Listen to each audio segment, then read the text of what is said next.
یہ جو دجالی فتنہ ہے اس کے ساتھ ایک خاص مناسبت ہے سورہ مبارکہ کی۔ احادیث میں آتا ہے کہ دجالی فتنے کے اثرات سے بچنے کے لیے اس سورہ مبارکہ سے ذہنی اور قلبی رشتہ مفید ہے، اس کی تلاوت کرتے رہنا، خاص طور پر جمعے کے روز پوری سورہ کہف، ورنہ یہ کہ کم سے کم اس کی ابتدائی اور آخری آیات ان کی بڑی اہمیت ہے۔ دجالی فتنہ اصل میں کیا ہے سمجھ لیجئے کہ ایک تو ہے دجالی فتنہ بالعموم، دجل کہتے ہیں فریب کو، جیسے کہ کوئی نبی نہیں ہے وہ اس نے فریبی لبادہ اوڑھ لیا، نبوت کا دعویٰ کر رہا ہے، وہ دجال ہے۔ تو اس طرح کی تو حضور نے فرمایا ہے کہ 30 دجال پیدا ہوں گے کہ وہ آخرت کو بالکل بھول گئے، اللہ کو بھول گئے، اسباب کے اندر گم ہے، مسبب الاسباب سے ظہور ہو گیا، دنیا ہی دنیا ہے، آخرت کو بھولے ہوئے ہیں، مادہ ہی مادہ ہے، روح سے کوئی سروکار ہی نہیں ہوا ہے، آخرت پر دنیا کا پردہ پڑا ہوا ہے۔ یہ دنیا جو ہے در حقیقت کیا ہے؟ وَمَا الْحَيَاةُ الدُّنْيَا إِلَّا مَتَاعُ الْغُرُورِ، یہ دھوکے کا سامان ہے۔ جیسے فرمایا گیا کہ جمعے کے دن ایک خاص ساعت ایسی ہے، اب دیکھیے اس کو بھی شمار کر لیجئے، وہ بھی مخفی رکھی گئی ہے کہ وہ ساعت کون سی ہے۔ ایک خاص ساعت ہے کہ اگر کوئی شخص دعا کرے گا اس گھڑی میں تو وہ رد نہیں ہو، لیکن اسے خفیہ رکھ دیا گیا۔ بعض حضرات کے خیال میں دونوں خطبوں کے درمیان جو وقت ہے جبکہ امام بیٹھتا ہے، یہ وقفہ ہے وہ خاص ساعت۔ بعض حضرات کے نزدیک وہ نماز کے ادا ہونے سے لے کر عصر تک کا وقفہ ہے، لہذا بہت سے حضرات کو آپ نے دیکھا ہوگا کہ وہ جمعے کے روز نماز جمعہ ادا کرنے کے بعد سے عصر تک مسجد میں قیام کرتے ہیں، ذکر اور تلاوت اس میں مشغول رہتے ہیں۔ بعض حضرات کے نزدیک اس سے مراد ہے اذان ہونے سے نماز کے ادا ہو جانے تک، اذا نودی للصلاۃ من یوم الجمعۃ فاسعوا الی ذکر اللہ وذروا البیع، اور فاذا قضیت الصلاۃ فانتشروا فی الارض، ان دونوں کے مابین جو وقت ہے وہ گویا کہ اس کا، لیکن اس کو بھی مخفی رکھ دیا گیا۔ بخاری شریف میں حضور پاک کا ارشاد ہے کہ اس طرح نماز پڑھو جس طرح تم مجھ کو نماز پڑھتے دیکھتے ہو۔ سوال یہ کہ حضور نے کس طرح نماز پڑھی، جبکہ بخاری شریف میں حضور نے رفع یدین کی نماز پڑھی ہے۔ بخاری شریف میں حضور نے رفع یدین کی نماز پڑھی ہے۔ دیکھیے حضور نے مختلف طریقوں اختیار کیے مختلف اوقات میں۔ اب صحابہ کا طرز عمل یہ ہوتا تھا کہ مثلاً ایک روایت آتی ہے کہ ایک صحابی حضور سے ملنے آئے تو بدوی تھے، دیہات کے آدمی تھے، انہوں نے حضور کو دیکھا کہ آپ کا گریبان کھلا ہوا تھا، آپ نے بٹن لگائے ہوئے نہیں تھے، پھر انہوں نے ساری عمر اپنے گریبان کے بٹن نہیں لگائے کہ میں نے محمد کو اس طرح دیکھا ہے صلی اللہ علیہ وسلم۔ اب یہ ان کا جذبہ ہے، ان کی نیکی ہے، اتباع کا جذبہ ہے۔ یا ایک سفر میں کسی کو دیکھا، کسی نے دیکھا کہ حضور ایک درخت کے نیچے سے ہو کر گزرے، اب وہ جب بھی جاتے تھے ادھر اس کے نیچے سے ہو کر گزرتے تھے، چاہے اس کی کوئی مقصد نہیں، لیکن یہ بھی ایک اتباع کا جذبہ ہے۔ تو اس میں یہ ہے کہ نماز کی بعض چیزیں ایسی ہیں کہ جن میں معلوم ہوتا ہے کہ حضور کچھ اس میں رد و بدل کرتے رہے، کبھی آپ نے ہاتھ بالکل کھلے چھوڑ کر بھی نماز پڑھی ہے، کبھی آپ نے ہاتھ نیچے باندھے ہیں، کبھی اوپر باندھے ہیں۔ اسی طریقے سے رفع یدین کبھی ایسا بھی ہوا ہے کہ آپ نے وہ کی ہے جیسے کہ اہل حدیث حضرات کرتے ہیں، اور جیسے کہ یہ شیعہ کرتے ہیں وہ اس سے بھی زیادہ کرتے ہیں رفع یدین، اہل حدیث سے آگے ہیں، وہ بہت آگے ہیں رفع یدین کے اندر۔ اور ایک رائے یہ ہے کہ حضور نے آخری زمانے میں آ کر سارے رفع یدین چھوڑ دیے تھے سوائے یہی جو تکبیر تحریمہ کے بعد ہے۔ اب یہ روایات، اب یہ بحث ہو جائے گی علمی، کس روایت کا کیا مقام ہے، کس کی کیا حیثیت ہے۔ بخاری شریف میں جو روایت ہے وہ یہی ہے رفع یدین کی، جو آپ صحیح کہہ رہے ہیں، لیکن یہ کہ بخاری شریف واحد کتاب تو نہیں ہے حدیث کی، مصنف عبد الرزاق ایک کتاب ہے، اور اسی طریقے سے اور اس میں یہ کہ امام مالک کے پیروکار، حالانکہ امام مالک مدینے کے دارالہجرہ کے امام ہیں، وہ رفع یدین نہیں کرتے، امام شافعی کے کرتے ہیں، امام مالک کے نہیں کرتے، امام ابو حنیفہ کے نہیں کرتے۔ تو ان چیزوں میں بہت زیادہ پریشان ہونے کی ضرورت نہیں ہے۔ اصل جو معجزہ ہے حضور کا اور اسلام کا وہ یہ ہے کہ 1400 برس گزر گئے لیکن نماز کے ضمن میں اتنا اختلاف نہیں ہے کہ تمام مسلمان باجماعت نماز نہ پڑھ سکیں۔ دیکھیے رفع یدین کرنے میں جماعت ٹوٹی نہیں، آپ نے کیا یا نہیں کیا، جماعت کی فارمیشن برقرار رہی۔ فرض کیجئے کوئی شخص یہ سمجھتا کہ پہلے سجدہ ہے پھر رکوع ہے، تو اب یہ دو آدمی ساتھ نماز نہیں پڑھ سکتے، جن میں سے ایک کے نزدیک پہلے رکوع ہے پھر سجدہ ہے، دوسرا یہ سمجھتا ہے کہ نہیں پہلے سجدہ ہے پھر رکوع ہے، نہیں ہو سکتا، ان کی جماعت اب جمع نہیں ہو سکتی۔ یا کسی کا یہ خیال ہو کہ جیسے ہر رکعت میں رکوع ہے کہ سجدہ بھی ایک ہے، وہ ایک سجدہ کر کے کھڑا ہو جائے۔ اب ظاہر بات ہے دوسرا شخص جس کے نزدیک دو سجدے ہیں وہ ایک اور سجدہ کرے گا، فارمیشن ٹوٹ گئی، اب وہ ساتھ نماز نہیں پڑھ سکتے۔ 1400 برس بیت گئے، مشرق بعید سے مغرب بعید، پوری دنیا، آج تو کوئی کونا ہے ہی نہیں جہاں مسلمان نہ ہو، لیکن جو سالڈ مسلمان جو ہیں وہ تو آپ سمجھیے کہ انڈونیشیا سے لے کر موریتانیہ تک تو مسلمانوں کی کتنی بڑی تعداد، لیکن کہیں ایسا نہیں ہے کہ آپ کی فارمیشن ٹوٹتی ہو۔ کوئی ایسا مسلک نہیں ہے جس میں یہ خیال ہو کہ مغرب کی رکعت میں 2 ہیں جیسے فجر کی ہے، نہیں، کوئی 3 رکعتیں ہیں۔ کوئی ایسا مسلک نہیں جس میں یہ معلوم ہو کہ فجر کی رکعتیں 3 ہیں 2 نہیں ہے، کوئی نہیں۔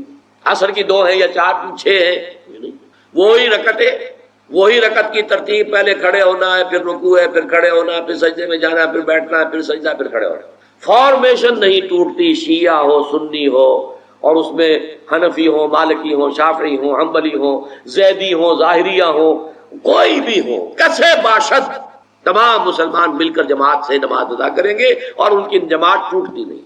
یہ ہے جس کو ہمیں سمجھنا چاہیے۔ یہ کیوں ہے؟ سلو کما رأیتمونی اصلی، کہ حضور کی کو جس طرح دیکھا صحابہ نے نماز پڑھتے ہوئے ویسے نماز پڑھ رہے ہیں، صحابہ نے ویسے نماز پڑھی، پھر آپ کے بعد تابعین نے اسی طریقے سے نماز پڑھی، پھر اس کے بعد تبع تابعین نے پڑھی، نسل بعد نسل منتقل ہو رہا۔ باقی تھوڑا تھوڑا اختلاف اگر ہے تو اس کے لیے زیادہ پریشان نہیں ہونا چاہیے۔ معزز حاضرین اور محترم خواتین، السلام علیکم ورحمۃ اللہ وبرکاتہ۔ آپ کے علم میں اس سے پہلے بھی آ چکا ہوگا اور ابھی بھی آپ کو یاد دہانی کرا دی گئی ہے کہ میری گفتگو کا موضوع ہے اللہ تعالیٰ کا انسانوں سے واحد مطالبہ۔ آپ حضرات میں سے بہت سے لوگ حیران بھی ہوئے ہوں گے کہ واحد مطالبہ کیا معنی؟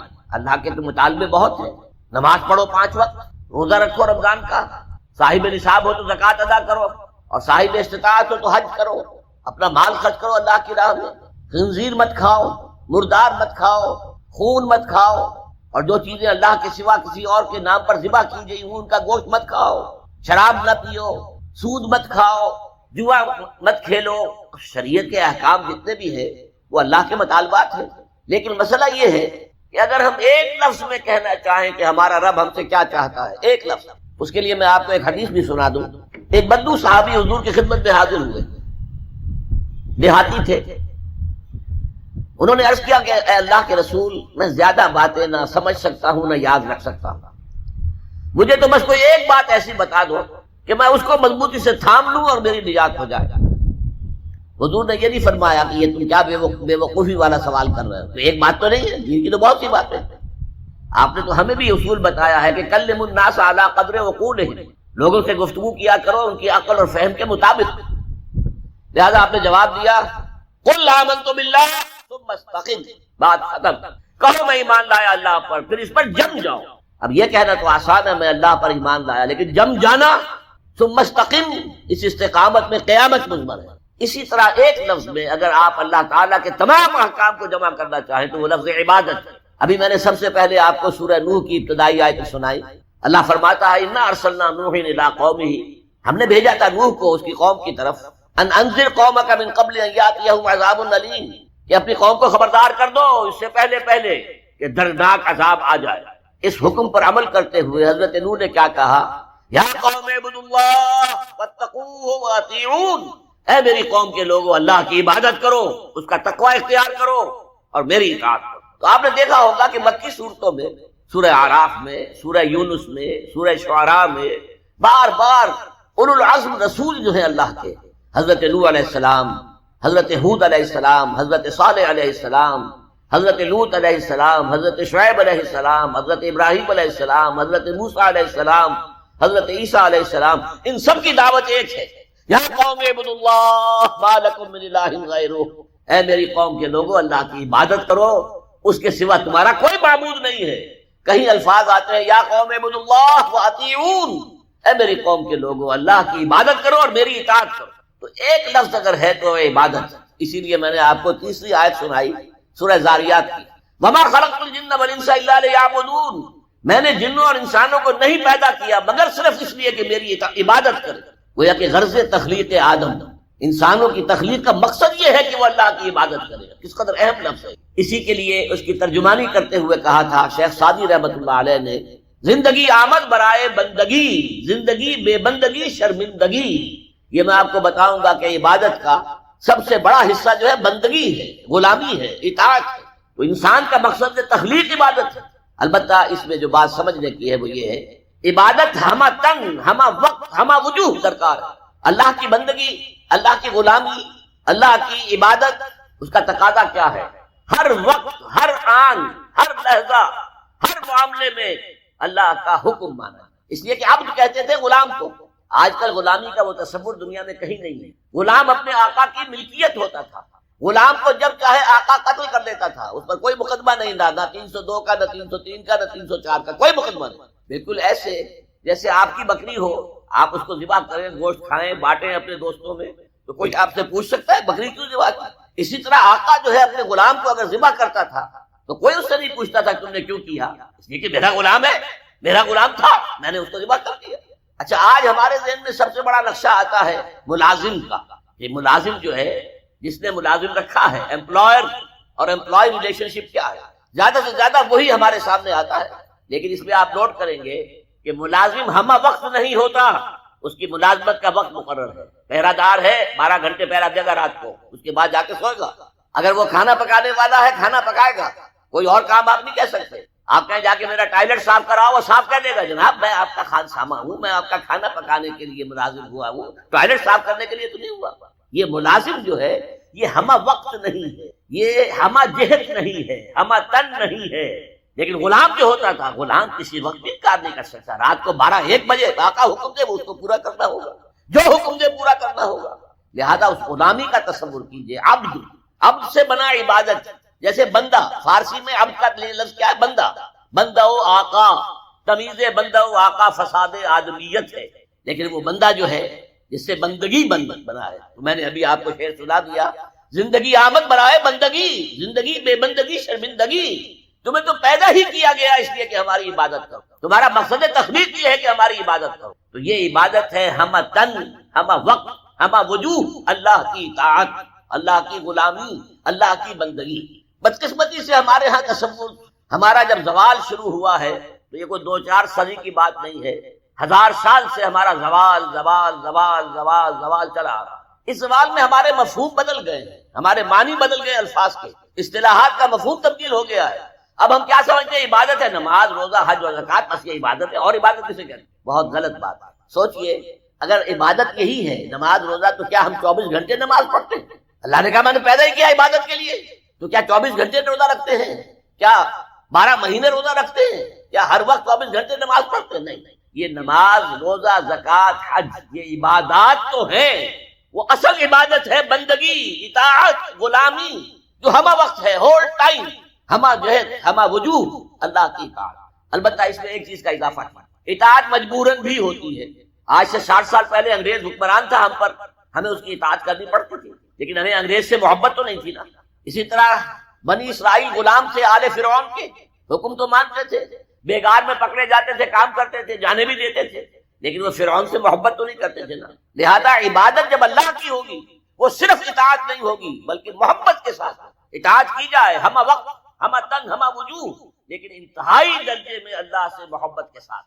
یہی وجہ ہے کہ 2 بڑی عظیم شخصیتیں، امام ابن تیمیہ اور حافظ ابن قیم رحمۃ اللہ علیہما، ان دونوں نے جو ڈیفینیشن کی ہے، ہاؤ ٹو ڈیفائن عبادت، عبادت ہے کیا، تو حافظ ابن قیم کہتے ہیں العبادت تجمع اصلین، 2 چیزوں کو جمع کرنے سے عبادت بنتی، غایت الحب و غایت الذل والخضوع، حد درجے میں اللہ سے محبت کرنا اور حد درجے میں اس کے سامنے جھک جانا، بچ جانا، جو فرمان ہو حد۔ البتہ یہ ہے نوٹ، عبادت کا چونکہ جسم ہے وہ ہے اطاعت، جیسے میرا یہ جسم ہے 2.5 من کا وزن ہے، اس کی اصل حقیقت وہ جان ہے، وہ جان نہ ہو تو جلد از جلد نہلا کے دھلا کے کفن پہنا کے قبر میں اتار دیں گے کہ کہیں خام خواہ جسم جو ہے گل سڑ نہ جائے۔ اصل سے جان ہے، جان تو نظر نہیں آتی، نظر تو جسم آتا ہے۔ لہذا اطاعت کا جو جسم ہے وہ ہے عبادت کا جسم ہے، اطاعت وہ نظر آتا ہے۔ اللہ کا حکم ہے نماز پڑھو، نماز پڑھتے نظر آتا ہے کہ نہیں؟ اللہ کا حکم ہے روزہ رکھو، ہم نے روزہ رکھا تو سامنے معلوم ہو گیا کہ نہیں روزہ رکھا۔ اللہ کا حکم ہے زکوٰۃ دو، تو ہم زکوٰۃ دیتے ہیں تو لوگوں کو پتہ چلتا ہے کہ ہم نے زکوٰۃ دی۔ اللہ کا حکم ہے کہ اگر صاحب استطاعت ہو تو حج کرو، تو جب ہم حج کرتے ہیں لوگوں کو نظر آتا ہے کہ حج کرو۔ لیکن یہ عبادت تب بنے جبکہ اس میں حد درجے کی محبت شامل ہو۔ الا لا ایمان لمن لا محبت له، الا لا ایمان لمن لا محبت له، الا لا ایمان لمن لا محبت له۔ یہ محبت نہیں ہے اس کا کوئی ایمان۔ محبت اللہ کی نمبر 1 اور محبت اس کے رسول کی نمبر 2۔ محبتیں ہوں تو ایمان ہے، ورنہ قرآن میں فرمایا گیا الذین آمنوا اشد حبا للہ، اشد حبا للہ۔ اشد کا لفظ آپ جانتے ہیں شدید ترین، جو واقعی صاحب ایمان ہے وہ شدید ترین محبت کرتے ہیں اللہ کے ساتھ۔ اور رسول نے اپنے بارے میں فرما دیا بہت خوب، لا یؤمن احدکم حتی اکون احب الیہ من والدہ وولدہ والناس اجمعین۔ تم میں سے کوئی شخص مومن نہیں ہو سکتا جب تک کہ میں اسے اس کے باپ سے، اس کے بیٹے سے اور تمام انسانوں سے زیادہ محبوب نہ ہو جاؤں۔ یہ محبت نظر تو نہیں آتی، نظر آئے گی اطاعت کہ آپ نے اللہ کا حکم مانا، رسول کا حکم مانا، لیکن یہ اطاعت عبادت تب بنے گی جبکہ اللہ کی محبت کے جذبشار ہو کر اللہ کی اطاعت کی۔ چنانچہ قرآن میں اس کی بڑی عمدہ مثال ہے، جب حضرت موسیٰ علیہ السلام پہلی مرتبہ فرعون کے دربار میں، تو فرعون نے مذاق اڑایا کہ یہ آیا ہے یہ موسیٰ اور یہ ہارون اس کا بھائی، اور یہ ہم پر حکم چلانا چاہتے ہیں۔ وَقَوْمُهُمَا لَنَا عَابِدُونَ، حالانکہ ان کی قوم تو ہماری عابد قوم ہے، غلام قوم۔ اب یہاں عبادت کی کیا معنی ہے؟ بنی اسرائیل اس سے نہیں، وہ بادشاہ کی پرستش نہیں کرتے تھے، لیکن بادشاہ کی اطاعت کرنے پر مجبور تھے، اطاعت کرتے تھے۔ اس کو اس نے کہا وَقَوْمُهُمَا لَنَا عَابِدُونَ، ان کی قوم جو ہے وہ تو ہماری عابد ہے، عبادت گزار ہے، ہماری غلام ہے، ہماری اطاعت شعار ہے، ان کو کیا حق پہنچتا ہے ہماری بلی ہمیں کو میاؤں۔ اچھا کوئی کہہ دے کہ فرعون کا لفظ ہے، آپ اسے طور پر لے آئے، اللہ کا لفظ تو نہیں ہے۔ ایک دوسری ملاقات میں حضرت موسیٰ علیہ السلام نے جب دعوت پہ، تو فرعون نے طنز الم نربک فینا ولیدا، اے فرعون، اے موسیٰ تم وہی نہیں ہو جسے ہم نے اپنے گھر میں پالا پوسا تھا۔ اللہ تعالیٰ کے حکم سے حضرت موسیٰ کو تو ایک صندوق میں بند کر کے دریائے نیل میں ڈال دیا تھا ان کی والدہ نے۔ وہ محل کے پاس سے گزر رہا تھا کہ وہاں کچھ عورتیں دریا پر آئی ہوئی تھی نہانے وغیرہ کے، انہوں نے وہ تابوت جو تھا سب کو پکڑ لیا، اور اتنے خوبصورت، یہ فوراً سمجھ میں آ گیا تھا یہ کوئی اسرائیلی ہے، اور اسرائیلی بچوں کے بارے میں حکم تھا کہ فوراً قتل کر دو اگر لڑکا ہو، لڑکی ہو تو۔ لیکن یہاں حضرت آسیہ تھی، فرعون مسلمان بنی اسرائیل نے کہا فرعون لا تقتلوا، مت کرو، قرۃ اعین لی ولک، دیکھو ہمارے ہاں اولاد نہیں تو میرے اور تمہارے لیے آنکھوں کی ٹھنڈک بن جائے گا، دیکھو کتنا خوب۔ لہذا اللہ تعالیٰ نے ایک جگہ سورہ طٰہٰ میں احسان حضرت موسیٰ پر وَأَلْقَيْتُ عَلَيْكَ مَحَبَّةً مِّنِّي، میں نے اے موسیٰ تم پر اپنی محبت کا پرتو ڈال دیا تھا، ایسی محبت خدا بندی، ایسا اس کا جذبہ ابھرا لوگوں کے اندر۔ موسیٰ کو محل میں پلے ہیں، تو اس کے بعد فرعون کی اس وقت تک اولاد نہیں تھی، بعد میں اولاد ہو گئی، لیکن وہ جو بعد میں اولاد ہونے والا جو ہے، پیدا ہونے والا شہزادہ، وہ حضرت موسیٰ کو اپنا بڑا بھائی سمجھتا۔ تو حضرت موسیٰ کو جب طعنہ دیا الم نربک فینا ولیدا، اے موسیٰ تم وہی نہیں ہو جسے ہم نے بچپن میں پالا پوسا تھا، ہمارے ٹکڑوں پر پلے اور آج ہمارے منہ کو آ رہے ہو۔ کا جواب کیا دیا؟ تلک نعمت تمنها علی ان عبدت بنی اسرائیل، بڑا احسان کیا تم کہ مجھے اپنے گھر میں پال دیا اور میری ساری قوم کو غلام بنا رکھا ہے۔